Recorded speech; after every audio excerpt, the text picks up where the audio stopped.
Vou dar outro exemplo. Já contei para vocês. Fui pregar numa igreja muitos anos atrás. Preguei sábado à noite, preguei domingo pela manhã e iria pregar domingo à noite. Quando terminou o culto domingo pela manhã, o pastor, ele já dorme no Senhor, sofreu um acidente alguns anos depois.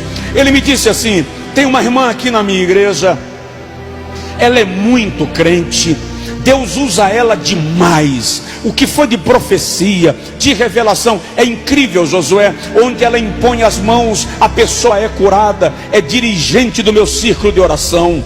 E essa mulher entrou num estado de depressão que não sara. Todos os pregadores que vêm aqui eu levo lá para orar por ela. E eu queria que você fosse lá orar. E o pastor resolveu me levar para orar antes do almoço. Irmão, depois de uma pregação, você tem fome para comer pedra cozida com sal. Com fome, eu fico num estado de impaciência que só a misericórdia do rei. Lá vou eu com fome orar por essa mulher. Quando eu cheguei na casa daquela irmã, você viu um ambiente sujo, mal cheiroso, cheiro de sujeira, de casa abandonada mesmo. Ela estava sentada numa poltrona, com os panos velhos lá forrando a poltrona, quase atrás da porta, tesa, olhando para o nada, os olhos fitos em algum lugar, sem piscar. O marido dela saiu do quarto para nos receber, com a barba por fazer, umas caspas caindo no ombro, na camisa. Você vê que o cara estava com suor vencido. Estava um estado de abandono na casa. E o pastor disse para ela: eu trouxe o pastor Josué para orar pela senhora. E eu saudei com a paz do Senhor. Ela não respondeu. Fiz a oração por ela. E fiz aquela oração cheia de autoridade: o Senhor é poderoso para mudar o quadro, a tua serva. E quando eu terminei de orar, ela permanecia na mesma posição, não piscava os olhos, não mudava a direção. O seu foco era o nada. Conversamos um pouco. O pastor começou a cantar um hino que diz assim: pelo mundo brilha a luz desde que morreu Jesus, pendurado lá na cruz do Calvário. Terminou de cantar o hino, eu querendo ir embora. Eu ainda lembro a cena, eu estava querendo ir embora. Eu fui saindo e o pastor disse: não, vamos fazer mais uma oração.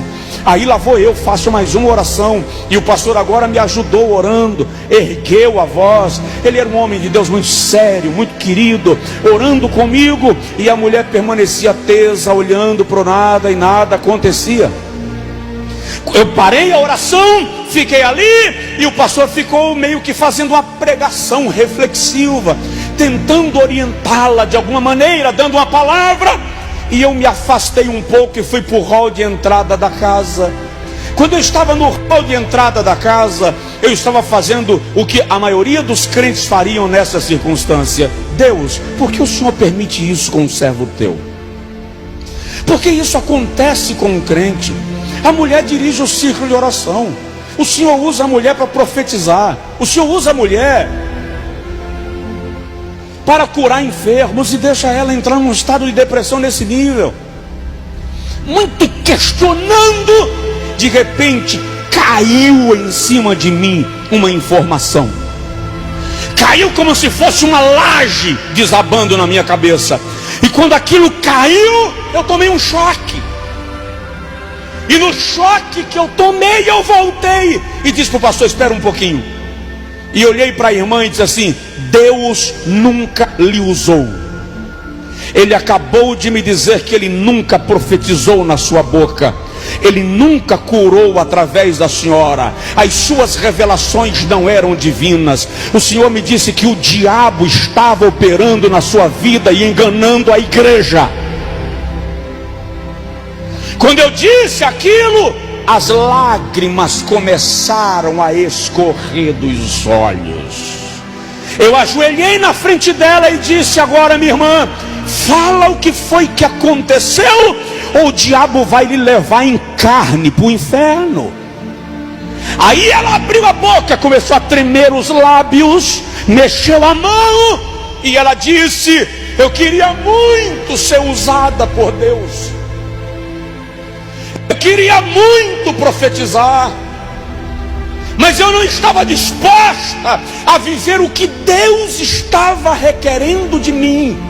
E um dia, numa madrugada, ela disse: me apareceu uma entidade maligna. E ela disse assim: e eu sabia que era um demônio. E ele me disse: eu vou lhe usar com tudo que você quer. Em troca, eu quero o seu casamento e a vida do seu filho. E ela disse assim: e eu concordei. Daquele dia em diante, ela era a profeta da cidade.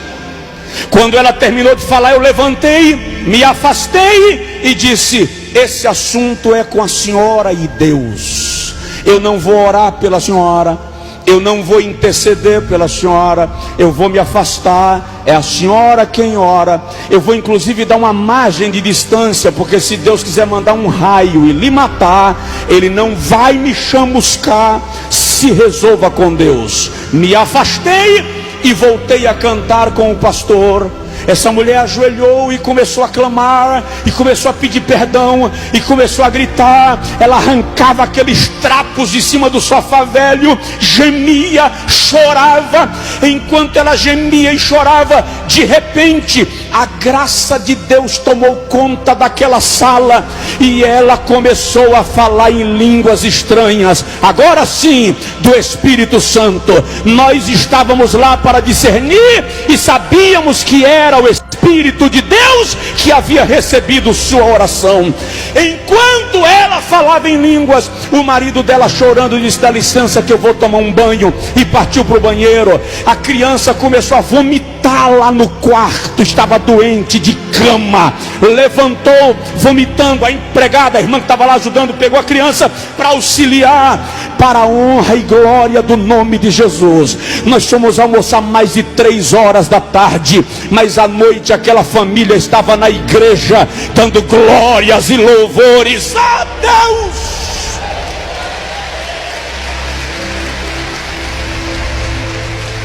Uma igreja precisa aprender a discernir.